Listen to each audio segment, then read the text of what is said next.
NH Nahid আপনি লিখেছেন, নবী সাল্লাল্লাহু আলাইহি সাল্লামের নাম শুনলে হাতের বৃদ্ধাঙ্গুলিতে চুমু খাওয়া এবং চোখে মোছা কি সুন্নাহসম্মত? দেখুন, এ বিষয়ে আমাদের অনেক ভাইরা নানা রকমের দলিল প্রমাণ ইত্যাদি হাজির করেন।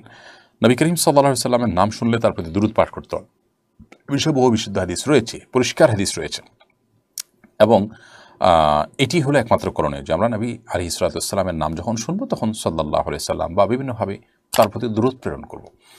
এর বাইরে আমাদের আঙ্গুলে চুমু খাওয়া এবং সেই চুমু খাওয়া আঙ্গুল চোখে মোছা, এটা কোরআন কিংবা হাদিসের কোনো নির্দেশ নয়। এটি নবী সাল্লাল্লাহু আলাইহি সাল্লাম থেকে প্রমাণিত বিশুদ্ধ কোনো হাদিস দ্বারায় নবী সাল্লাল্লাহু আলাইহি ওয়াসাল্লাম থেকে বর্ণিত কোনো বিশুদ্ধ হাদিস দ্বারা প্রমাণিত নয়।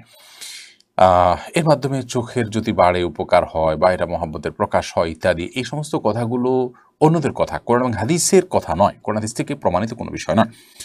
আমাদেরকে মনে রাখতে হবে, আল্লাহ তাআলা বলেছেন, মা আতাকুমুর রাসূলু ফাখুযুহু ওয়া মা নাহাকুম আনহু ফান্তাহু, তোমাদেরকে রাসূল যা দিয়েছেন সেটিকে তোমরা আঁকড়ে ধরো, আর রাসূল সাল্লাল্লাহু আলাইহি সাল্লাম যা থেকে তোমাদেরকে বিরত থাকতে বলেছেন, বারণ করেছেন, তা থেকে তোমরা বিরত থাকো এবং দূরে থাকো।